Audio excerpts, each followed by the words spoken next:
السلام عليكم العشران. بزاف منكم كيشوفوا الألمانية بحال شي جبل صعيب يطلع ليه، ولكن الحقيقة هي لغة منظمة بزاف بحال اللعبة ديال الميكانو. يلا عرفتي فين تحط كل قطعة غتبني جملة ماضية. اليوم غنشرح لكم أهم قاعدة كيتلفوا فيها الناس، وغنعطيكم أمثلة من حياتنا المغربية باش ترسخ لكم في الراس. وجد ورقة وستيلو وتبع معايا دقة دقة.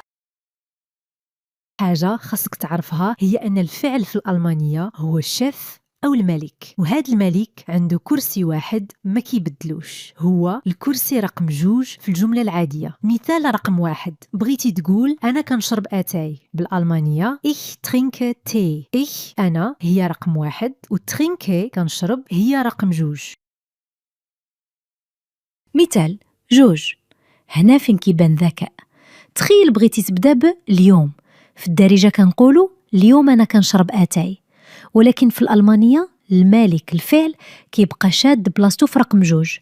بالألمانية heute trinke ich Tee. شفتي heute خدات رقم 1 ولكن trinke بقات في رقم 2، وإيش أنا هي اللي رجعت اللور. هذه هي أهم حاجة، الفعل ديما هو الثاني واخا تبدا الجملة بالوقت ولا بالمكان. دابا وصلنا المهم، كيفاش نسولو في الألمانية؟ بزاف كيسحاب ليهم خاصهم يحفظوا شي كلمات معقدين بحال هل ولا أنت. نسى عليا هادشي كامل. في الألمانية السؤال ساهل ماهل، كدير غير واحد لعبة سميتها القلبة. تخيل معايا الجملة العادية هي واحد الصف فيه الشخص هو الأول والفعل هو الثاني. باش ترجعها سؤال المالك كينقز المرتبة الأولى وصافي. هكا كيعرف الألماني باللي راك كتسول. شوف هاد الجملة، دو كومست أوس ماروكو، انتي جيتي من المغرب. هنا الملك هو كومست وراه في بلاصتو رقم 2. دابا يلاه نقلبوهم. كومست كتولي هي الأولى، كتولي كومست دو أوس ماروكو، واش جيتي من المغرب؟ شفتي غير قلبناهم ولات سؤال واش بلا ما تزيد حتى حرف.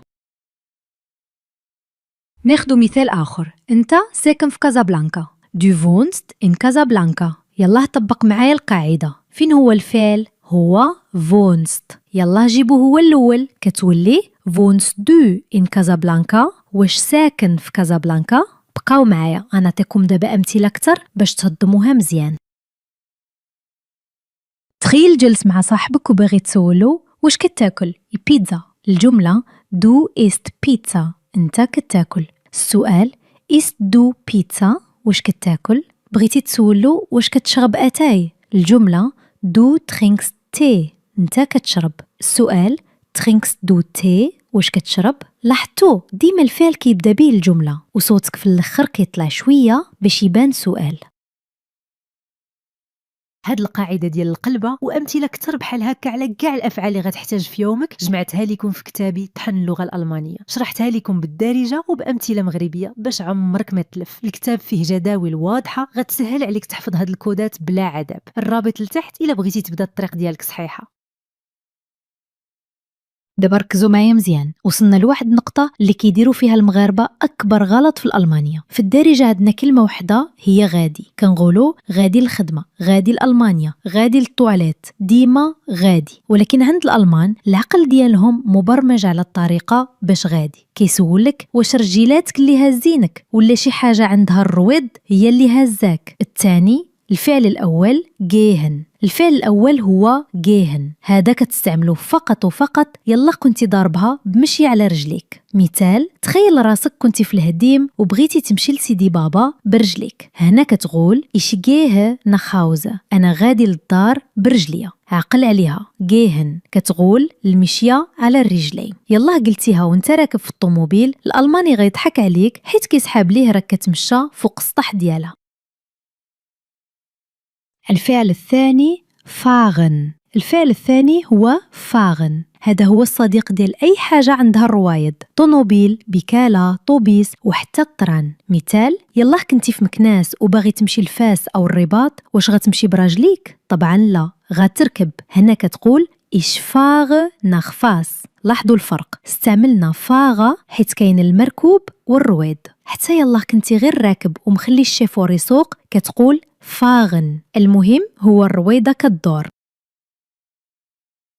وصلنا دابا للبعبع ديال اللغة الألمانية اللي هو الارتيكل أو أداة التعريف. بزاف ديال الناس كيديروا واحد الغلط قاتل، كيسحب ليهم باللي الحاجة اللي مذكرة في العربية خاصها تكون مذكرة في الألمانية، وهذا الشيء غلط تماما. الألمانية عندها منطقها الخاص وما عندهاش علاقة بالجنس الحقيقي ديال الحاجة في أغلب الأحيان. في العربية هي مؤنث، هذه شمس، وفي الألمانية بقات مؤنث، دي زون دي زون. هنا مزيان مشينا مع العربية. القمر في العربية مذكر، هذا قمر، وفي الألمانية بقى مذكر، دير موند دير موند. حتى هنا الأمور غادية مزيان، ولكن ركزوا معايا دابا. شوفوا البنت الصغيرة ميتشن، بالعقل ديالنا خاصها تكون مؤنث دي، ياك؟ ولكن في الألمانية هي das Mädchen das Mädchen، يعني خدات الأداة المحايدة. مثال آخر، السيارة أوتو، في العربية مؤنث ولكن في الألمانية هي das Auto. شفتوا الفرق؟ إذن شنو هو الحل باش ما نتلفوش؟ الحل بسيط، وهو الألوان. من دابا الفوق ما يبقاش عقلك يحفظ الكلمة كحروف، حفظها كصورة ملونة. اللون الأزرق خاص بداغ المذكر، تخيل أي كلمة مذكرة مصبوغة بالأزرق. اللون الأحمر خاص بدي المؤنث، تخيل الكلمة باللون الأحمر. اللون الأخضر خاص بداس المحايد، تخيل الكلمة باللون الأخضر. هذه التقنية كتخلي الدماغ ديالك يسجل المعلومة في البلاصة اللي كتحفظ الصور، وهكا مستحيل تنسى الارتيكل. تبارك الله عليكم، وصلتوا للآخر ديال الفيديو، وهذا كيبين بلي راكم باغيين تعلموا بصح. اجي نلخصوا شنو تعلمنا اليوم في ثواني. الفعل هو الملك، ديما رقم 2 في الجملة. بغيتي تسول دير القلبة وحط الفعل هو الأول. غادي برجليك هي جيهن، وغادي بالمركوب والروايض هي فاغن، والارتيكل حفظوا بالألوان أزرق أحمر وأخضر. هاد القاعده ديال القلبه وامثله كثر بحال هكا على كاع الافعال اللي غتحتاج في يومك جمعتها لكم في كتابي طحن اللغه الالمانيه. شرحتها لكم بالدارجه وبامثله مغربيه باش عمرك ما تلف. الكتاب فيه جداول واضحه غتسهل عليك تحفظ هاد الكودات بلا عذاب. الرابط لتحت الا بغيتي تبدا الطريق ديالك صحيحه. ما تنساش تشترك في القناة وتفعل الجرس باش يوصلك الفيديو الجاي اللي غيكون فيه كودات جداد ومفاجآت أخرى. تهلاو في راسكم، والخدمة ثم الخدمة. تشوس.